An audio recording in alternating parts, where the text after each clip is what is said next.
네, 우리 오후 말씀 시작할게요. 에, 우린 평안의 열매를 내야 될 의무가 있습니다. 선택이 아니라 평안의 씨앗을 심었는데 예수님의 십자가로 심었는데 그 열매를 내지 못하면 그건 아버지 뜻대로 되는 나무가 아니에요. 그래서 우리가 내야 되는데 하나님 일을 하든 안 하든 그 못하게 하는 것 중에서 이제 셋 중에서 오늘 욕심과 미련 때문이다라고 하는 얘기를 하고 있습니다. 여리고성에서 실수를 했던 이스라엘 아간에 대해서 얘기했고 그 세 가지 이렇게 욕심을 부리면서 세 가지 자기가 숨겼던 것 중에서 신할산 아름다운 외투 한 벌에 관한 얘기를 좀 했어요. 뭐 더 설명할 필요는 없을 것 같고요.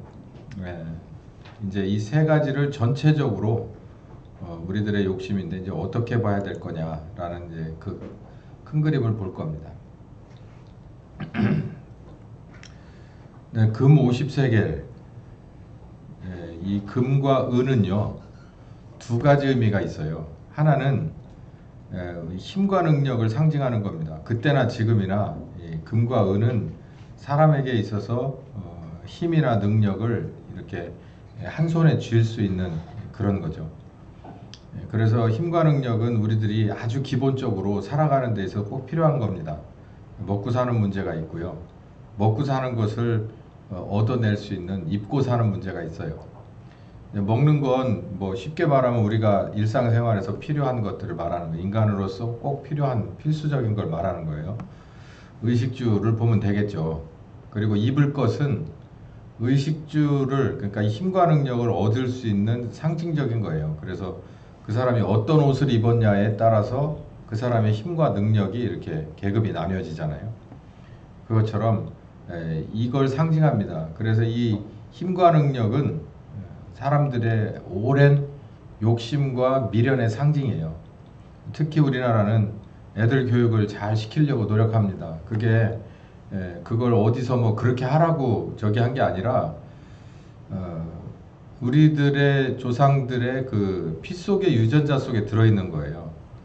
애들을 하여간 어떻게 됐든 가르쳐야 힘을 얻을 수 있고 능력을 얻을 수 있다고 일상 생활 속에서 오랜 역사와 전통 속에서 삶 속에서 체득한 거예요. 그래서 나는 못 먹더라도 지금 오늘은 그렇더라도 학교는 보내야 되고 뭐 극명한 예죠. 그러니까 아파도 학교는 가는 걸로 배웠어요. 우리 시대는. 요즘이 안 그렇지만 아파도 가야 되고 집안에 뭔 일이 있어도 가야 되고 개근상들이 학년 말에 보면은 참 많았어요. 요즘은 아마 개근상 거의 없을걸요. 근데 그 초등학교 1학년 들어가서 6학년까지 개근상 그게 우리나라의 아주 극명한 부모들의 교육열입니다. 중학교, 고등학교도 마찬가지고 개근상들이 생각보다 반에서 많았어요. 어지간해서는 학교를 빠지게끔 부모가 가르치지 않는다, 그렇게 관리를 안 한다는 거죠. 왜냐하면 딴 거가 아니에요. 너 공부 열심히 해서 하나님 나라 가라 이것 때문에 가르친 것도 아니고 너 공부 열심히 해서 그 남들한테 뭐 좋은 일 끼쳐라라는 것도 아니에요. 솔직히 말하면 좋은 대학 나와서 좋은 직장 얻어서 좋은 사람하고 결혼해서 나보다는 낫게 살아라. 자식들 편하게 키우고 살아라. 그게 이제 계속해서 이어져 내려온, 어떻게 보면 전 세계적으로 이 교육열이 아마 우리나라가 탑일 것 같은데 좋은 것도 있고요. 반면에 나쁜 것도 있어요. 요즘 우리나라 이 병원 문제를 떠들썩하게 하잖아요. 어디가 잘이고 잘못이냐를 떠나서 있어야 될 곳에 있지 못하는 건 잘못입니다. 왜냐하면 대안이 없잖아요. 그걸 가지고서 뭔가 협상에 뭔가를 나온다는 건 전 잘못이라고 생각해요. 그럴 거면은 차라리 그 옷을 입지 마셨어야지. 다른 옷을 입으셨어야지. 그런 거 하고 싶었으면. 그렇게 하지 말아야 될 유니폼이 몇 개가 있는데 그 중에 하나가 그 사람들이 입은 옷이고 저희가 입은 옷이 그래요. 그럴 것 같았으면은, 그래서 좌지우지 되고 협상의 카드로 들고 나올 것 같았으면 목사 하지 말아야 됩니다. 뭐 우리가 파업한다고 해봐야 뭐 조기할 사람 아무도 없지만 그렇지 않아요? 근데 저 사람들이 파업한다니까 시끄러운 데서 아무 말 못하잖아. 그 권위 밑에서. 참 불쌍한 거죠. 이 금은 이런 거를 의미해요. 근데 이걸 어떻게, 목사님 이건 본능이고 현실인데 이걸 어떻게 욕심이라 말할 수 있고 미련이라 말할 수 있습니까? 왜 이걸 줄이라 말할 수 있고 또 끊으라 말할 수 있습니까? 바울이 여기에 대해서 좋은 답변을 해놨어요. 제가 여기다가 발췌는 굳이 안 했는데, 바울이 빌립보서에 뭐라 그랬죠? 감옥 속에서 쓴 편지 중에서 내가 빈한 것이나 귀한 것이나 천한 것에 나는 처할 수 있는 온전한 비결을 배웠다는 거예요. 만족의 비결을. 이게 가장 좋은 것 같아요. 여러분은 하나님이 이끌어 가시는 데 있어서 요 바닥에서 살 수 있어요. 또 중간에서 살 수 있어요. 아니면 많은 사람들이 우러러보는 위치에 올라가서 살 수 있어요. 근데 문제는 만족하냐는 거예요. 만족이 가장 큰 행복이거든요. 만족 못하는 것은 남들이 봤을 때 추하다 소리 듣습니다. 저 정도 됐는데도 만족을 못하는 건 많은 사람들의 업수의 여김과 그리고 지탄의 대상이고 그리고 혁명의 대상일 뿐이에요.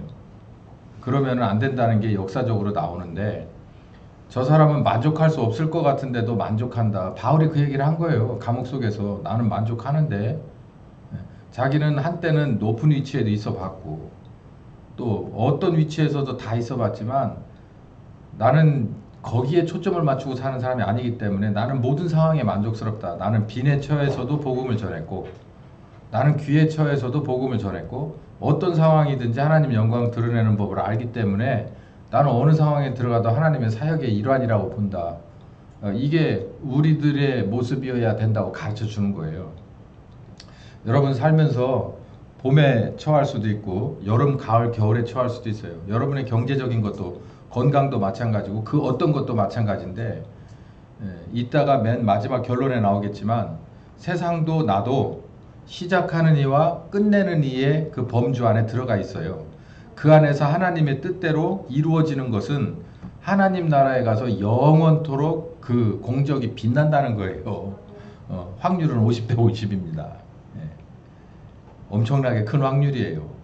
저는 100% 믿지만.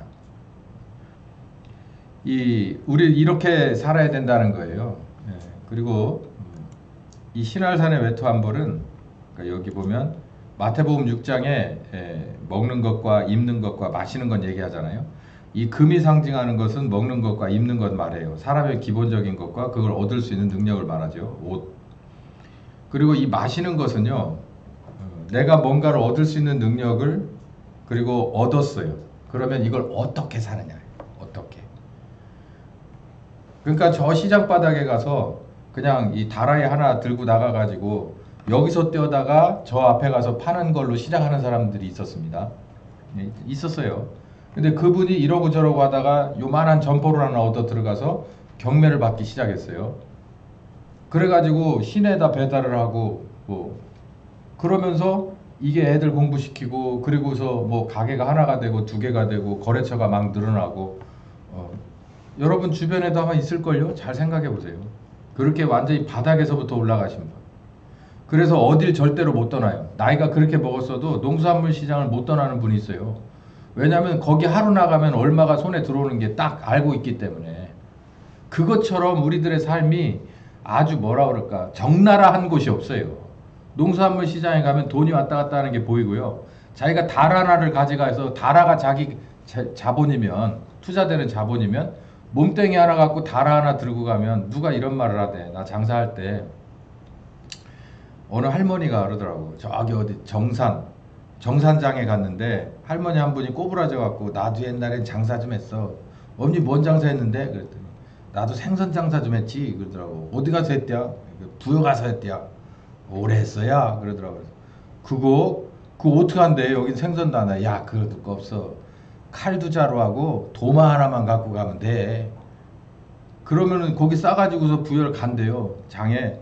아침 나절에 나가서 자기 앉을 자리에 앉아있으면 젊은 애들이 차에다가 해가지고 다 밀차로 싣고서 전부 그 앞에다가 놔준대요. 오늘 파셔야 될 물건. 그러면은 그거 가지고서 하루 종일 끌어안고서 토막 치고 이렇게 해가지고 나중에 가면은 이제 생선값 거들어 오면 그거 주고 자기는 가지고 온다는 거예요. 칼두자루하고 도마 하나만 갖고 가면 된대. 그 생활을 몇십 년을 했다 하더라고. 그 자식 키우고 이 그냥 이러고 이제는 못해. 그런데 아 그렇게 장사를 했구나.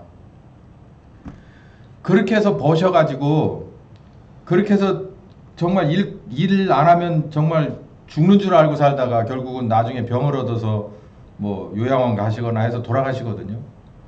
근데 이제 그 다음 세대들은 뭘 아냐면 야 돈이 있으면 뭐하냐 우리 엄마처럼 살면 안 되지. 그래서 어떻게 사느냐가 중요한지를 고민하기 시작해요. 그게 마시는 거예요. 마시는 거. 그러니까 먹는 것과 입는 것과 마시는 것을 분류를 여러 가지로 해보겠지만 전 마시는 것이다라고 하는 것에서 같은 것인데도 어떻게 사느냐 어떻게 즐기느냐를 생각하는 거예요. 밥을 같이 놓고 먹는데도 처음에는 그냥 스댄 그릇에다 놓고 먹다가 뭐 플라스틱 그릇에 애들 클 때는 놓고 먹어도 아무 상관없다가 이제 웬만큼 애들이 이제는 그릇 깨트려 먹을 상황이 안 되니까 이제 도자기 그릇 같은 거 갖다 놓고 하는 거게 이게 이 삶이 그런 식으로 이 업데이트 돼 가는 거거든요. 이 외투 한 벌이 바로 그거예요. 외투는 그냥 외투일 뿐인데 라고 생각하면 되는데 뭐냐면 이게 신할산 거야 아니면 한라산 거야 백두산 거야 이렇게 되는 거예요. 똑같은 건데 옷은 옷인 건데 그 차이인데 사실은 하나님이 볼 때 그거 별로 안 좋은 거예요. 그럼 하나님은 패션도 없고 뭐 이런 그 문화적인 뭐 이런 거 하나도 없나? 왜요? 그렇지 않아요. 근데 문제는 신할산이라고 하는 상징성이 있고 그 상징성으로 봐서 하나님이 이걸 아주 크게 벌하신 것은 하나님에게서부터 나오는 즐김이 있어야 된다는 거예요. 이거 굉장히 중요한 겁니다. 하나님으로부터 말미암은 즐김, 인생의 즐김, 거기서 만족을 얻고 살아라. 너는 내 피조물이니까. 내가 너를 핏값으로 샀으니 넌 나의 자녀니까 나로 말미암아서 내 스타일대로 먹고 마시고 즐기면서 살아라. 요 얘기를 하는 거예요. 그래서 이스라엘에게 새로운 땅을 주기로 작정한 게 그런 사람들의 나라, 그러니까 하나님의 나라를 구현해보고 싶은 거예요. 약속도 했고 물론 원죄를 사하는 십자가가 없었기 때문에 부족한 점은 있었지만 아브라함이 그 기업을 얻으면서 하나님에게 약속을 얻어냈거든요. 네 후손들에게 내가 이렇게 해주겠다라고 하는 약속을 실현시켜주는 상황에서 이런 일이 벌어진 거죠. 그래서 상징성이 있기 때문에 그냥 단칼에 내리쳐버린 거고 아나니아와 삽비라도 교회는 이제는 부활하신 예수 그리스도의 권세와 능력으로 세워진 새 피조물의 공동체잖아요. 그러니까 이 새하늘과 새 땅에서 세워지지만 않았을 뿐 거기는 하나님의 나라거든요. 직속 통치하는 하나님의 나라예요. 근데 거기에 뭘 갖고 들어왔냐면 신할산의 외투 한 벌을 감춰가지고 또 이렇게 똑같은 일이 벌어지니까 그냥 쳐버린 거예요. 안 된다고. 이런 식은 안 된다고.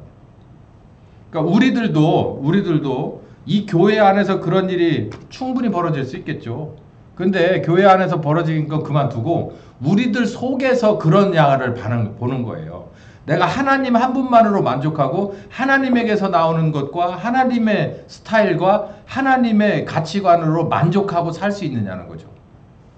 그렇지 못하다면 우리도 계속 어딘가에 꿍쳐놓고 있는 거예요. 신할산의 외투 한 벌을.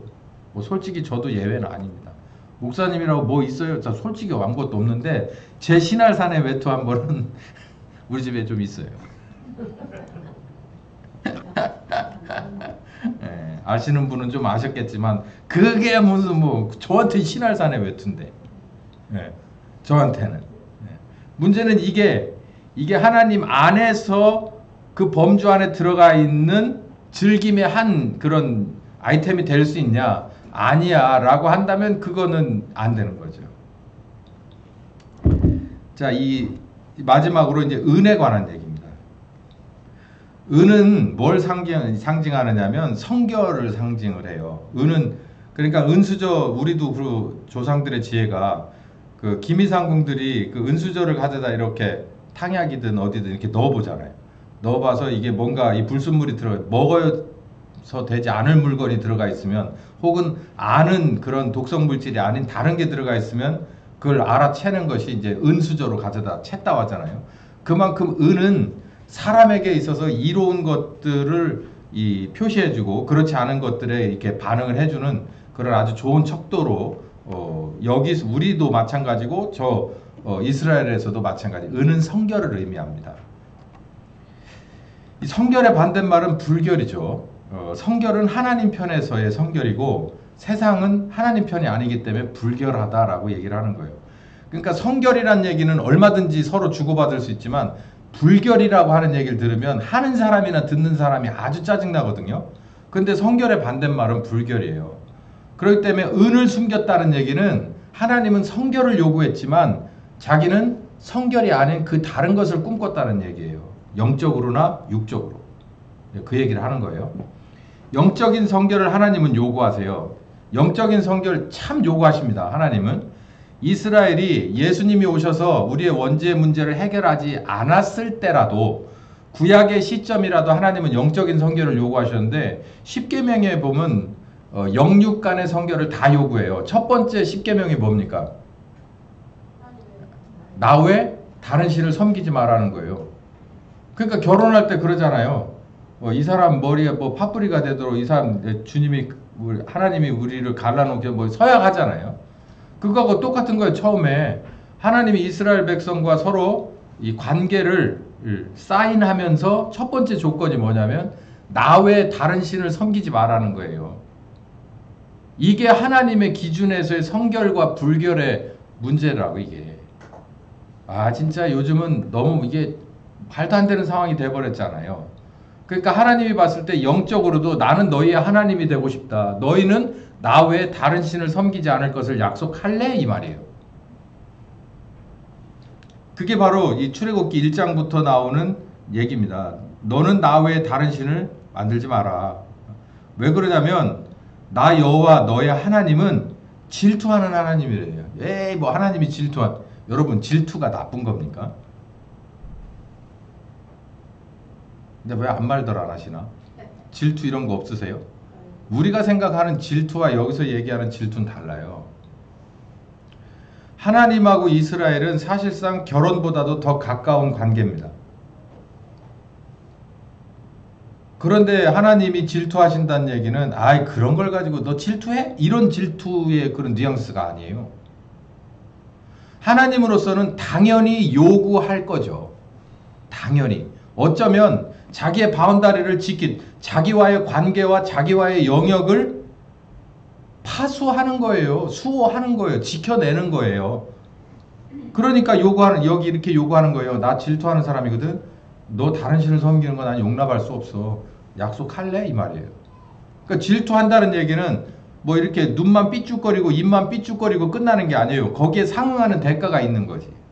그래서 이스라엘이 다른 신을 섬길 때 항상 하나님은 거기에 대한 대가를 줬는데 여기에 지금 아간도 마찬가지예요. 아주 중요한 시점에서 여리고라고 하는 상징성이 있는 당시에 정말 이 문명권에서 그 세상의 것들이 총 집약되어 있는 그 가나안 근동에서 여리고라고 하는 성이 상징하고 있는 그 성을 정말 한 줌도 안 되는 이 이스라엘의 이 패잔병도 아니고 뭐라 그래야 되나 그 광야에서 유리방황하던 사람들이 이거를 쳐서 무찌르고 그냥 격파하고 나가는 하나님과 함께 나가는 이 상징성이 어마한 영적으로도 육적으로도 어마어마한 상징성을 가진 민족 내부로도 외부 국제정치로도 어마어마한 상징성에 뭐가 개입하느냐는 거예요.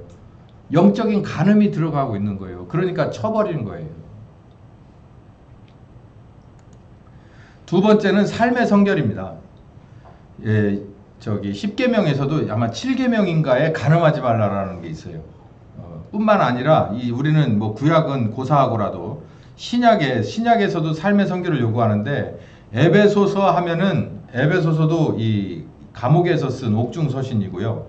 에베소서라고 하면 에베소서 안에 우리가 언뜻 기억나는 말씀이 항상 가정에 대해서 남편, 아내, 또 이 자녀, 일하는 상전과 일하는 종, 이 관계에 대해서 아주 잘 설명을 해놨죠. 3장, 4장, 5장.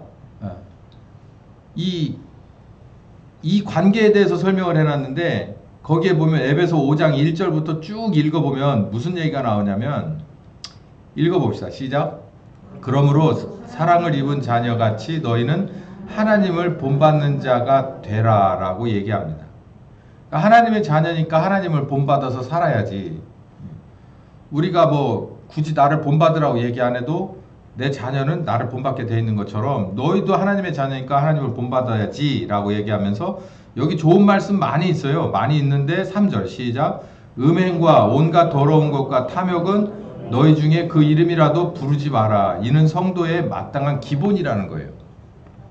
이게 왜 그러냐면 당시에 에베소나 고린도 같은 데가요. 그렇게 이런 얘기가 새로운 데예요. 지금 우리들이 들을 때는 이런 얘기는 많이 들어왔잖아요. 그 뭐 새로울 게 없는 얘기잖아요. 그리고 뭐 교회 오래 다닌 사람은 교회 안에서 이런 얘기를 그냥 계속 로테이션으로 듣거든.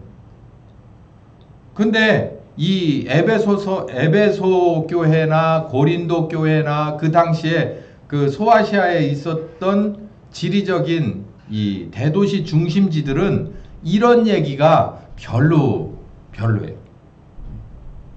어디라고 말을 하는 게 좋을까?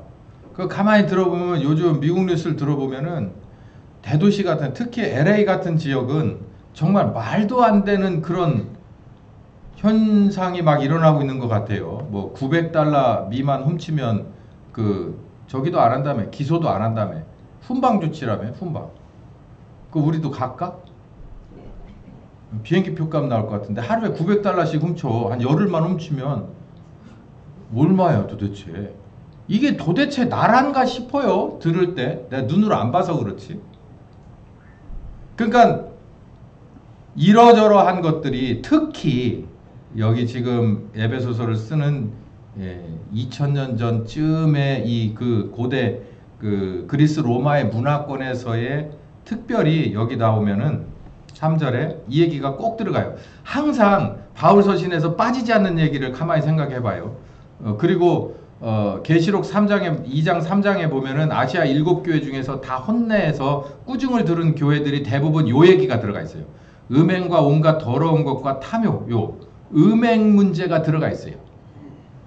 그러니까 이게 지금 우리가 술 마시고 노래하고 춤을 추는 그런 문화, 밤문화가 그냥 우리들의 삶에서 그냥 생활이잖아요, 생활.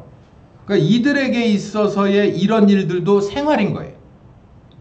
우리는 동양생활권이잖아요. 특히 조선시대 500년 동안 뭐 그 안에서도 온갖 것들이 다 있었지만 겉으로 이건 안 된다라고 해서 이런 걸 이렇게 금기시 해왔던 게 지금까지도 이 흔적이 남아 있어요. 그리고 싫든 좋든 교회가 나서서 이거는 옛날 거지만 이게 맞아 라고 해가지고 우리가 더 보태서 이렇게 살지 말자고 계속해서 얘기해 왔어요. 그나마 그게 우리들에게 있기 때문에 이런 얘기를 들으면 이게 그냥 새롭지가 않은 얘기지. 지금 이 에베소 교회 편지를 쓰는 요 입장에서 그 시대에 이 사람들에게는 이런 얘기가 새로운 거예요. 아, 뭐 그럴 수도 있지. 다 세상 사람들 그렇게 사는데? 라고 하는데 뭐가 들어가 있냐면 이 성결과 불결의 문제가 구분이 별로 없었어요. 하나님이 봤을 때 불결한 것이 너무 많은 거예요. 근데 나서서 이제는 너희는 하나님의 자녀니까 이렇게 살지 말고 이렇게 살아야 돼. 하나님을 본받는 자가 돼야 돼. 이게 뭐냐면 여기에 나오는 대로 살면 성결한 삶이죠. 그 성결을 요구하는 거예요. 근데 교회 안에서 이 얘기를 할 때 이게 세상 밖의 기준하고 놓고 보면 엄청나게 파격적인 얘기예요. 야, 그래가지고 무슨 재미로 사냐? 그냥 맹탕하냐 인생살이. 그래서 뭔 재미로 사는데 이제 이렇게 손가락질 받을 만한 특별한 길을 바울이 요구하는 거예요. 여기 나오잖아. 사랑을 입은 자녀같이 너희는 하나님을 본받는 자가 되라. 여기 빛의 열매잖아요. 하나님은 빛인데 니네가 하나님의 자녀라면 열매 있어야 될 거 아니냐. 그게 착함과 의로움과 진실함 아니냐라고 했을 때 이 세 가지 얘기가 지금 우리에게는 큰 감흥이 없고 도전이 없고 왜 그냥 늘 듣는 얘기니까 이게 우리도 도덕적으로 이게 옳다고 배워왔으니까. 그런데 지금 이 에베소 교회 그 근동에서는 이 얘기 자체가 엄청 새로운 거예요. 파격적인 얘기라고. 근데 이 성결의 삶이 여리고에서는 어땠을까요? 파격이 아니라 이거는 정말 말도 안 되는 삶이에요. 여리고라는 삶이. 여리고라고 하는 데가 이렇게 이 저기하고 많이 이렇게 비슷합니다. 그 소돔과 고모라와 비슷해요. 그러니까 이 그리스 로마라고 하는 문화가 참 나름대로 이 고대의 정치적인 면이나 이런 것들이 지금 현대 근대화에 있어서의 그 약간의 뭔가를 작용한 건 사실이긴 한데, 그런데 지금 이런 면에서 가만히 봤을 때는 그 당시에 나름대로 찬란한 문화라고 하더라도 소돔과 고모라 이상을 넘어가기가 어렵다는 거예요. 뭐가 누구의 기준으로 봤을 때? 하나님의 기준으로 봤을 때. 그러니까 역사는 두 가지로 이렇게 면면이 흐르고 있어요.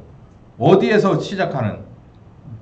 선악과에서부터 출발해가지고 잘못된 길로 끌어가는 사탄의 역사와 영적인 면에서, 그리고 우리들의 역사 속에서, 그리고 하나님의 약속, 내가 너희를 그리스도로 말미암아 구원하겠다라고 하는 그 언약으로부터 지금까지 이르는, 아브라함에게 이르렀고 믿음의 아브라함으로 갔었고 모세에게 갔었고 이스라엘에 한때 존재하다가, 그리고 결국은 예수 그리스도로 말미암은 교회로부터 면면이 흐르는 바로 언약의 신학이, 언약의 역사가 있는 거예요. 그 두 역사가 결국은 혼재되어 있는데, 지금 이 당시에 있어서 성결과 불결의 문제는 정말 구분이 안 가는 거죠. 그러니까 이스라엘은 40년 동안 광야에서 율법 하에서 배웠어요. 영적으로도 성결해야 되고 육적으로도 성결해야 돼라고 하는 걸 계명에 들어가 있는 대로 그 계명을 준수하고, 그걸 잘못됐을 때 하나님이 처벌하고 제사장이 처벌하는 그 아주 꽉 짜인 그런 삶 속에서 살았는데, 이들이 어디 여리고로 들어가니까, 소돔과 고모라의 후신인 여리고로 들어가다 보니까 이 사람들이 외투가 눈에 보이고 금덩어리가 보이고 은덩어리가 보이는데, 그 은은 성결을 상징하는 건데 그들의 삶을 결정하는 거예요. 내가 누구를 닮은 삶을 살까라고 하는 삶을 보는 거예요. 이게 이런 얘기가 있는데, 여기 김포공항에서, 옛날 얘기죠. 김포공항에서 비행기를 타고 그리고 태평양을 쭉 몇십 시간을 건너서 LA 공항이나 시카고 공항이나 이렇게 도착을 하면 사람이 달라져서 내린대요. 그런 얘기가 있어요. 그게 무슨 얘기냐면, 한국에서 내가 목사인데, 한국에서의 목사는 아주 틀 잡힌 딱 이 프레임이 있잖아요. 그 안에서 사는데, 이 사람이 어쩌저쩌 하다가 이제 미국으로 유학을 가거나 이민 목회를 가거나 아니면 그냥 일반 이민을 떠나게 된다는 얘기예요. 그 목사뿐만 아니라 신자도 마찬가지입니다. 집사인데 장로인데. 근데 넘어가서 공항에 내렸어요. 시카고 오헤어 공항에 내리든지 LA 공항에 내렸어요. 딱 내려서는 달라진 삶을 사는 거예요. 여러분 이해가 안 되시죠? 저는 이게 이해가 돼요. 왠지 아세요? 여기하고 저기하고는, 여기는 울타리가 있는데 여기는 울타리가 없어요. 여기는 싫든 좋든 나는 관계에 얽혀 있는데 여긴 그 관계가 없어요. 그러니까 더 잘해야지라고 하는 게 맞는데, 그러니까 거기 가면 그게 다 무너져 내린다는 거예요. 아무도 보는 사람이 없고 내가 누군지 아는 사람도 없고 세상 사람들이 다 그러고 살아. 그러니까 나도 그 틈에 껴버리니까 정말 이건 하나님이 원하지 않는 자유의 뭔가가 내게 막 확 스며드는 거예요. 내가 여기서 뭘 좀 한다고 누가 알겠어? 본국에서? 이렇게 되는 거예요. 지금 여기 은이 마찬가지, 요 은이 그겁니다.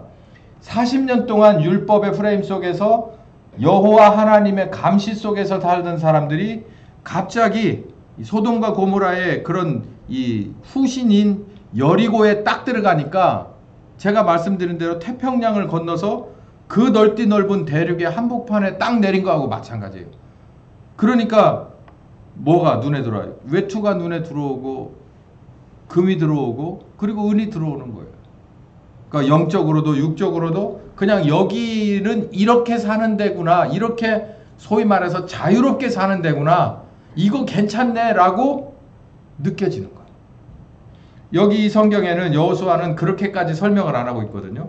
근데 은이라고 하는 상징성이 금덩어리, 은덩어리라고 하는 화폐나 힘과 능력의 축약체, 이런 것보다는 은이라고 하는 상징성이 커요. 여기 은을 200이나 훔쳤어요. 금은 50밖에 안 훔치고. 물론 거기 그거밖에 없었으니까 그렇게 볼 수도 있지만 저는 이 아간이라고 하는 사람은 항상 마음속에 저기가 있었어요. 나는 너무 갇혀 산다. 불만인 거지. 순종할 수 없는 거예요. 하나님이 요구하시는 그런 이 하나님으로서, 하나님 차원에서 하나님의 자녀로서의 그런 삶의 그런 모든 면이 싫은 거예요. 자기가 얽매이는 것 같은 거예요. 그러다가 걸로 딱 파병 나가가지고서 전체 딱 들어가 봤더니 거기는 다른 삶을 살고 있어. 느낄 수 있어. 들어가면 딱 벌써 느낌이 그래. 공기가 그래. 그래요. 느낌이 그렇고 공기가 그래요. 여러분 비행기 타고 내려보세요. 다르다니까. 정말 무거운 짐 내려놓은 것처럼 다르다고. 왜 나만 그런가? 안 그럴걸요? 뭐 더 한 얘기는 이제 수요 예배 시간에, 이건 이제 녹화가 되니까 또 얘기 못하고, 수요 예배 시간에 제 경험을 말해드릴 수도 있어요. 뭐 나쁜 경험은 아닌데, 저도 깜짝 놀란 경험들이 꽤 있습니다.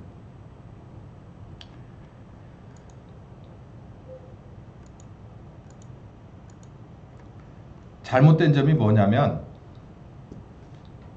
여호수아 7장 10절에서 12절에 여기 있는 모든 것은 건드리지 마라. 너희들에게 준 게 아니다. 다 쓸어버리고 불에 안 타는 것들은 내 처소에 갖다 놔라. 이 이유가 뭐냐면 전리품에 손대지 말란 얘기인데, 전리품에 손대지 말란 얘기는 하나님이 얘네들이 뭐 이렇게 해서 가져가는 걸 싫고 나는 이것만 나는 부자가 될 거야. 그래서 금도 갖다 놓고 은도 갖다 놓고 이렇게 하란 얘기가 아니에요. 하나님이 그거 가져다 어디다 쓰시게? 하나님이 맛있는 음식을 드십니까? 신할산의 외투를 입으시나요? 뭐 금으로 뭘 만들어서 이렇게 뭐 여기다 끼고 여기다 걸고 그러고 다니는 분이 아니에요. 그것 때문에 자기의 백성들이 첫 번 여리고성에 들어가면 딴 건 걱정 안 하는데, 얘네들이 광야에서 40년 살던 촌놈들이, 나쁘게 표현한 겁니다. 상징성으로.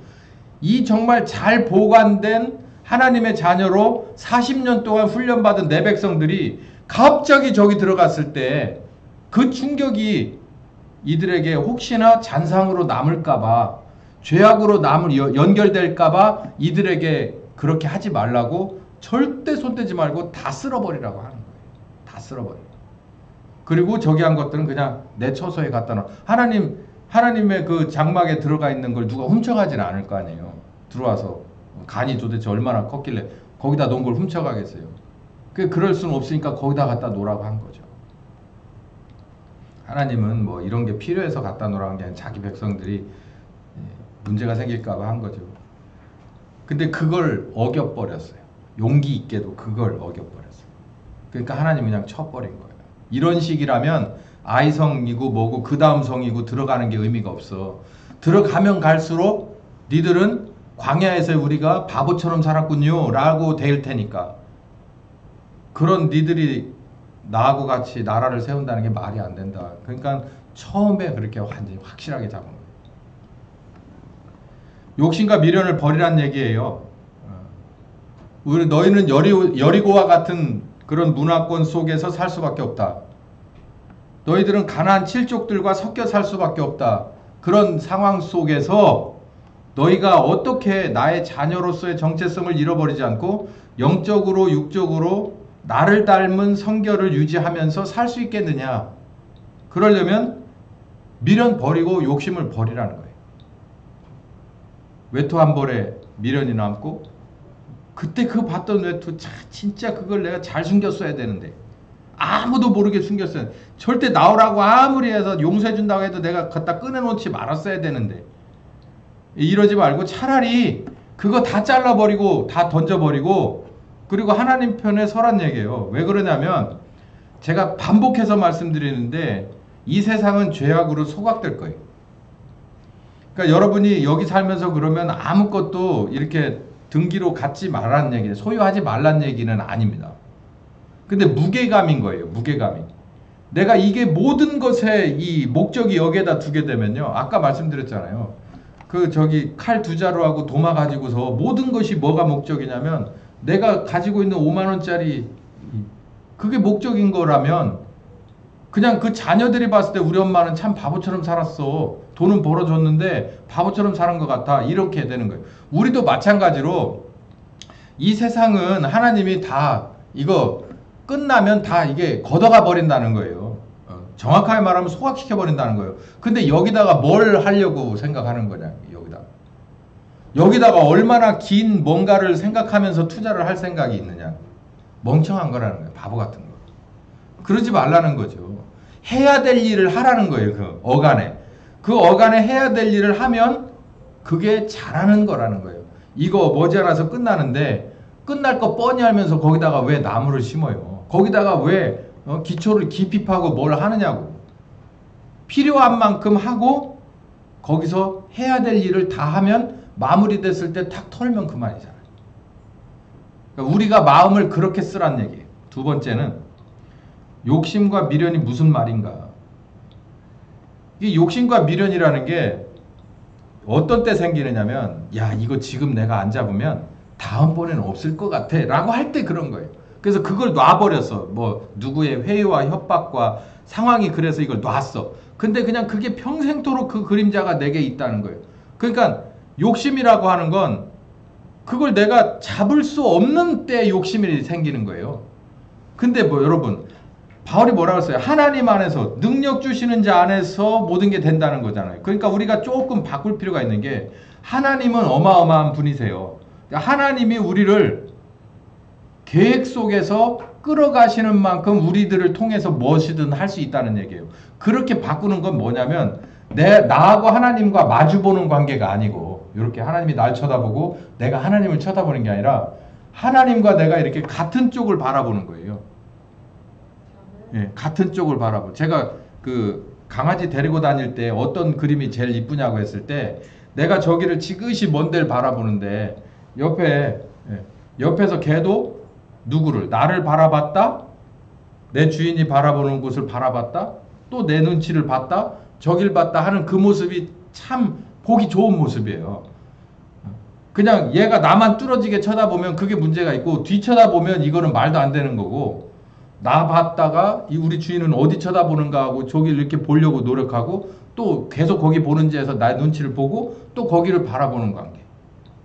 욕심과 미련이 무슨 소용이요? 주인이 함께 하는데 주인이 욕심을 내는 것에 나도 욕심을 내고 주인이 미련 없을 때 나도 돌아서서 주인 따라 나오는 건데 근데 주인하고 상관없이 내가 뭔가를 얻으려고 하다가 근데 얻으려고 있을 때 언제든지 잡을 수 있는 거면 욕심이라는 게 없잖아요. 쉽게 잡을 수 없는 거니까 쉽게 왜 잡을 수 없는 건 우리 거가 아닌 거지. 우리가 주인이 있으니까. 내가 쉽게 잡을 수 없는 건 욕심 부릴 필요도 없는 거예요. 그건 내 거가 아닌 거예요. 주인과 함께 있을 때는 주인이 욕심내는 거가 바로 그게 내가 욕심낼 거고 주인이 욕심내는 것 안에서 내가 모든 게 되는 거니까 생각을 바꿀 필요가 있다는 거죠. 우리가 하나님을 섬긴다면. 그리고 거룩한 욕심을 내야 돼요. 여러분 이 욕심도 거룩한 욕심이 있습니다. 사적인 이거 버려야 될 욕심이 있고 가져야 될 욕심이 있는데 거룩한 욕심이 뭘까요? 예를 들어 이런 겁니다. 지금은 그렇지 않겠지만 여기 계신 분들은 다 아시겠죠.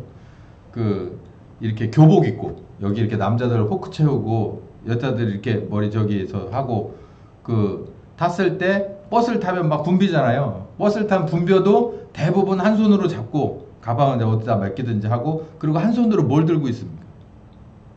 예? 뭘 들고 있어요? 영어 단어장. 다들 그런 거 안 해보셨나 봐. 예? 안 해보셨나 봐. 그러니까 나만 해봤나? 예. 1학년 때 딱 한 학기 해봤어요 제가. 그 뒤로는 영어 단어장을 사질 않았어요. 영어 단어장이라는 거 기억하시죠? 그 문방구에 가면 파는 거. 그거 이렇게 대부분 그거 쳐다보고 갔어요. 학교 1학기 가면. 예? 뭐 숙제도 있긴 했었지만 그래도 그렇게 공부를 꾸준히 3년 동안 해서 고등학교로 올라간 애들 또 고등학교에서도 그렇게 3년 동안 해서 올라가는 애들은 봐요. 버스 여기 요즘 지하철 뭐 여긴 그렇다 치니까 지하철에 서울 같은데 텔레비 나올 때 뭐 합니까 대부분? 닭병 걸려 있잖아요. 스마트폰 보든지 닭병 걸려. 스마트폰이 없을 땐 그냥 졸았어요. 졸았어. 신문 보는 사람도 별로 없고. 뭐 그들의 자유인데 제가 이 거룩한 욕심이라니까 시간은 한정돼 있고 내가 뭔가를 얻고 싶은 게 많을 때는 내가 먹고 입고 마시고 자는 시간을 줄이는 수밖에 없습니다. 하나님이 우리에게 요구하는 것은 정말 먹고 입고 마시고 하는 것을 막 줄여가지고 막 그렇게까지 하라고 요구하지 않아요. 너는 너대로 배우자로서 가장으로서 자녀로서 해야 될 일을 하면서 이 일을 해야 되는 것을 우리에게 같이 겸해서 주시거든요. 근데 문제는 하나님의 뭔가를 할 때는 그냥 별로 그냥 히밀히밀 하면서 내가 뭔가를 할 때는 그냥 필요 이상의 것을 해. 그러니까 문제인 거예요. 거룩한 욕심은 하나님 편에서 뭔가를 할 때도 센스 있게 빠릿빠릿하게 움직이는 거 좋은 거예요. 거기서부터 출발하는 거예요. 그리고 어디까지 가냐? 특히 이제 연세 드신 분들은 잘 들으셨으면 좋겠어요. 뭐 우리도 마찬가지지만 내가 주님 나라 갈 날이 얼마인가를 생각해 보면 상식적으로 객관적으로 연세 드신 분들이 빨리 가게 됩니다. 그러면 어떻게 생각해야 될까요? 내가 요양병원을 어디를 알아? 요양원을 어떻게 알아봐야 되나? 치매 검사를 해봐야 되나? 뭐 이런 거 생각하기 쉬워요. 반면에 이런 건 어때요? 내가 주님 부르실 날 얼마 안 남았는데 내가 뭔가 하나를 더 내가 이렇게 병약하지만 이런 걸 하나라도 더 해드릴 수 있을 만한 거는 뭘 없을까 하고 빨리빨리 찾아봐야 될까요? 그 둘 중에 하나인데 거룩한 욕심은 후자예요. 내가 이 남은 이 조각 시간에 내가 정말 하나님의 밥상에 젓가락이라도 하나 숟가락이라도 이렇게 놔드리는 건 그거라도 할 수 있는 게 뭐가 없을까를 생각하는 게 욕심을 부르는 거예요.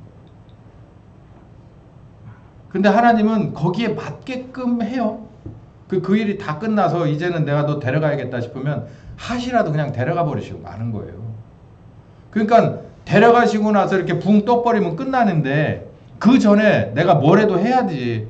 내가 2, 3 살면서 내가 노년에 그래도 시간을 아껴서 여기에 마음 쓰고 여기에 신경 써서 이런 일 이렇게 해주고 그런 미련이 없는 거예요. 나중에 가서. 거룩한 미련도 안 남는 거예요. 나는 정말 할 일 다 했다 하고 터는 거예요. 이 디모데 후서를 읽어보면 바울이 그러잖아요. 자기는 이제 다 털어버린 거예요. 관제는 이렇게 된 기름이 이렇게 쭉 부어버리는 거거든요. 관제와 같이 내가 제단에 뿌려짐을 얻었다는 거예요. 이제는 더 이상 내가 할 일이 없다는 거예요. 만족한다는 거예요. 이제는 내가 주님 부르심을 받는다는 거예요. 더 이상은 시간적인 여유도 없고 내가 이런 상태라 나는 만족한다는 거예요. 그러니까 네가 나를 만나러 빨리 와다고 디모데한테 편지를 쓴 거예요. 자, 우리는 정말 우리가 할 수 있는 욕심을 내야지 세상에서 뭔가를 이렇게 자꾸 멀리서 그리워하고 추억하고 하는 거 해봐야 좋을 게 하나도 없습니다. 그러면 뭐가 없어지냐면 우리 마음속에 평안이 없어져요. 거룩한 욕심은 쫓으면 쫓을수록 우리에게 평안이 있고 세상의 것은 잡을 수 없는 안개인데 안개를 잡으려고 갈 때마다 우리의 마음은 상하고 그리고 근심될 뿐입니다. 우리는 평안의 열매를 내야 해요. 반드시 내야 됩니다. 그 열매 있나 없나를 보실 거예요. 내 아들이 너를 위해서 내 계획 따라 십자가에 죽었는데 성령께서 오셔서 그 귀한 것을 너희들에게 다 주었는데 그런데도 불구하고 니네가 이 평안의 열매가 없다 하면은 너희들은 나를 믿는 것이 아니라는 거예요. 너희들은 교만하다는 거예요. 너희는 세상에 여러 가지 풍습들이 여러 가지 먹을 것 입을 것 마실 것들이 너희들에게 아직도 욕심으로 미련으로 남아있다는 거예요. 그런 사람 하나님 나라 데려가시겠어요? 모르겠어요. 쉬울 것 같지 않아요. 일꾼으로 쓰시겠어요? 당연히 안 됩니다. 그건. 절대 안 쓰세요. 기도합시다. 귀하신 주님 감사합니다. 이 말씀 잘 들었습니다. 우리 모두 저부터 시작해서 모두가 이 말씀으로 다시 한번 전체적으로 점검하고 부족한 부분들 다 뜯어내고 다시 새롭게 주님 앞에 서기를 원합니다. 우리를 인도하여 주시옵소서. 예수님의 이름으로 기도했습니다. 아멘. 네, 오늘 말씀 여기까지 하겠습니다.